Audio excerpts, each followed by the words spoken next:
नाम तो नहीं लेना चाहता था, ना ही मेरे पास वो चीज़ है कि मैं नाम लूँ। लेकिन जो चीज़ें बढ़ रही है ना, उन चीज़ों को देख करके अब ऐसा लग रहा है कि मैं अपने आप को रोक नहीं सकता हूँ। मुझे बोलना ज़रूरी है।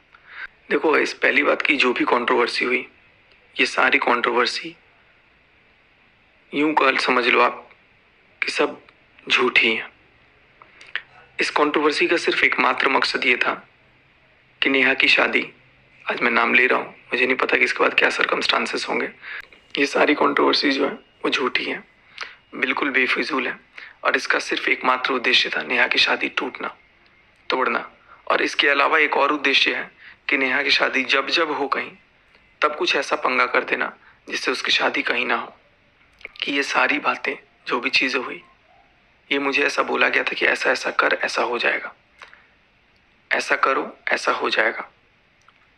मैं इस बात से कहीं डिसएग्री नहीं करूँगा कि कुछ बातें जो हैं वो वाकई में सही थी, लेकिन कुछ चीज़ें क्या, बहुत सारी चीज़ें थी। इसका एकमात्र यही मेन मोटिव था कि उसकी शादी टूट जाए, और शादी टूटने के बाद कहीं और भी शादी ना हो पाए।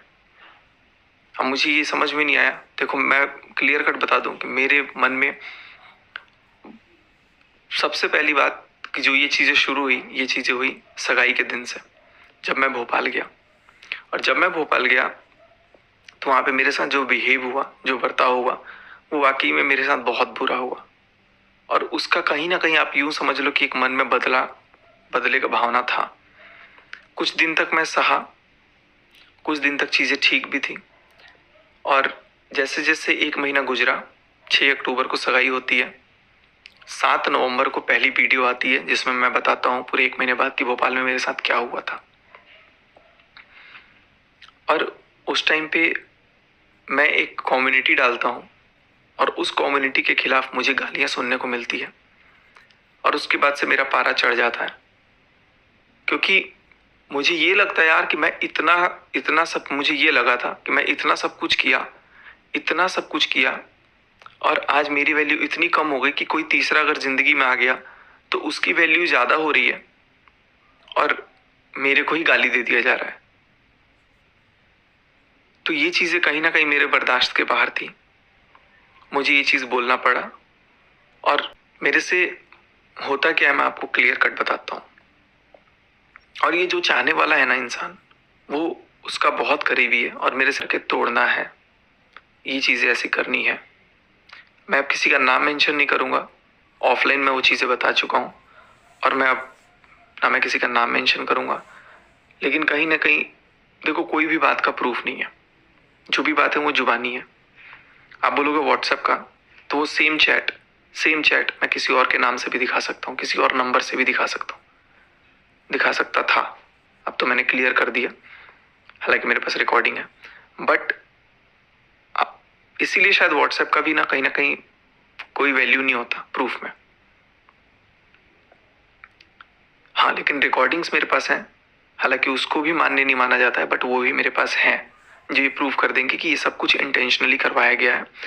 यहाँ तक कि कुछ बातें ऐसी भी बोलनी पड़ी, ये भी बोला गया कि अब से मेरे से भी कोई बात होगी तो ऐसे ही बोलना कि तुम्हारा कुछ था। जितना बोल सकते हो बोलना, जितना बोल सकते हो बोलना। और उसके बाद मैं बोला भी हूँ, और वो बातें रिकॉर्ड भी की गई हैं एज एन एविडेंस रखने के लिए कि हाँ ऐसा ऐसा इसने बोला है। तो मैं मानता हूँ कि मैंने बोला है, लेकिन उसके पहले मेरे से वो बुलवाया गया है कि ऐसा बोलना, तब वो दूर नहीं होगी, तब वो ऐसा नहीं होगा, तब पक्का शादी कैंसिल हो जाएगी, तब पक्का ऐसा हो जाएगा, वैसे हो जाएगा। तो ये सारा कुछ एक बहुत ही शातिर प्लानिंग के तहत हुई। और जब ये सारा कुछ हुआ, मुझे इस चीज़ का अंदाजा नहीं था, क्योंकि उसमें कहीं ना कहीं मेरी इमेज भी जा रही थी। और जब ये सारी चीज़ें आ गई, आपको मैं 2-3 प्रूफ लगा दूंगा। आपको मैं ये चीज़ भी बता दूं क्लियर कट कि जिस दिन सगाई थी, उस सगाई के दिन तक मुझे यही फीलिंग थी, मुझे यही चीज़ दिमाग में था कि नहीं, अगली को मैं कुछ नहीं बोल सकता, क्योंकि वो मेरा एक परिवार का सदस्य है। लेकिन मुझे इनसिक्योरिटी, मुझे एक अंदर से वो डर हो गया था, क्योंकि उससे मेरे को सब लोग दूर कर रहे थे, चाहे वो उसके घर वाले हों, चाहे मुझे वो खुद हो। तो मुझे इस चीज़ का डर था कि यार ये मेरे से दूर हो रही है, कहीं ना कहीं मेरे को अंदर से खरोच रहा था। मेरे को नहीं पता कि मेरे मन में क्या फीलिंग है, वैसा मेरे को कोई ऐसा चीज़ नहीं था, लेकिन वो सब कुछ मुझे बोलना पड़ा क्योंकि मुझे वैसा गाइड किया गया था, जिसका प्रूफ है मेरे पास। और मैं ऑफलाइन जरूरत आने पे ये सारी चीज़ें किसी को बता भी सकता हूँ, और बता भी दी हूँ। जहाँ मुझे लीगली देना है मैं वहाँ पे दे चुका हूँ। और इसके बाद भी बहुत सारी चीज़ें, अफवाहें फैली हुई हैं कि ऐसा था वैसा था। तो एविडेंस दो। जब एविडेंस नहीं है तो कोई भी बात जुबान का कुछ नहीं होता है। अब आज मुझे नहीं पता कि कितने लोगों को क्या चीज़ पता लगेगा, लेकिन